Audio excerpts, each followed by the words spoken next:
Labour leader Jeremy Corbyn has been called upon recently to condemn the current situation in Venezuela under Socialist President Nicolas Maduro. Though Corbyn did eventually comment on the matter, it was just a broad statement condemning violence by all sides.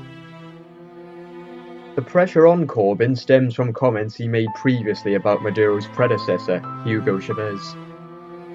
Chavez strode the world, spoke up for the Palestinians, spoke up for the poor around the world, and in inspiration to all of us fighting back against austerity and neoliberal economics in Europe.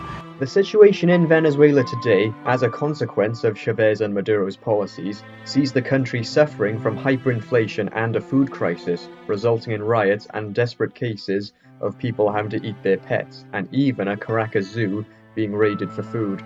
Bear in mind that similar policies, such as quantitative easing, have been proposed by Corbyn for Britain.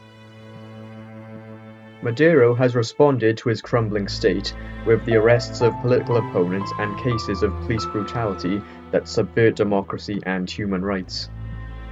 Corbyn's reluctance to call the Venezuelan government to task is likely due to their opposition to American and corporate interference, which gels with Corbyn's own anti-American imperialist and anti-capitalist views.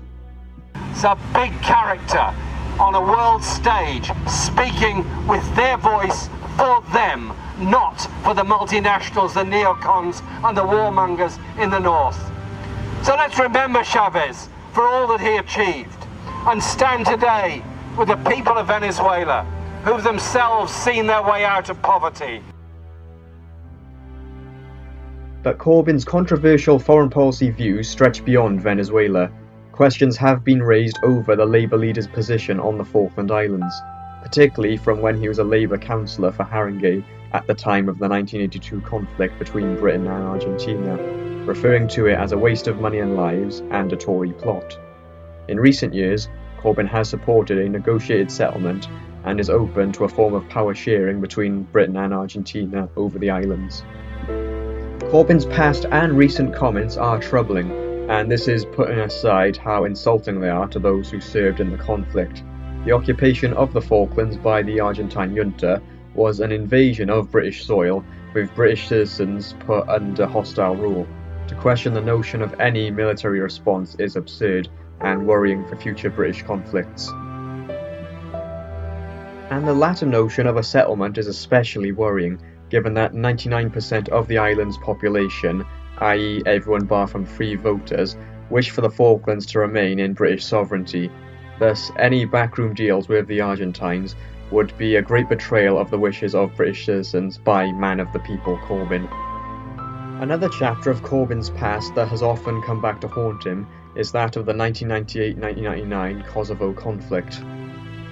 During the conflict, the Yugoslavian regime under Slobodan Milosevic committed numerous war crimes and human rights abuses against Kosovo Albanian citizens, including murders, rapes, identity cleansing and displacements. This resulted in a response in the form of a bombing campaign from NATO countries, including Britain under Tony Blair. Corbyn was one of the few MPs on the far left to oppose Britain's intervention in the conflict at the time, and even years after the conflict, Corbyn would continue to spark controversy with his comments. In a motion to the Commons in 2004, Corbyn welcomed a New Statesman column that referenced what he called the so-termed humanitarian invasion of Kosovo, and praised it for supposedly exposing the fraudulent justifications for intervening in a genocide that never really existed. Tell that the estimated over 1,000 Kosovo Albanian citizens killed in massacres by Yugoslav forces, with many mass graves having been found after the war.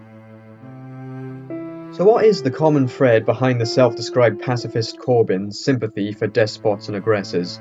A great analysis can be found in an independent article by Sean O'Grady, which references Corbyn's political philosophy of "my enemy's enemy is my friend," emphasised by the following paragraph. It seems an iron rule that if some murderous monster somewhere is opposed by the United States or by British Tories or Blairites, then they must, ipso facto, be okay and worth supporting. That is to say, worth supporting no matter how awful their regime is.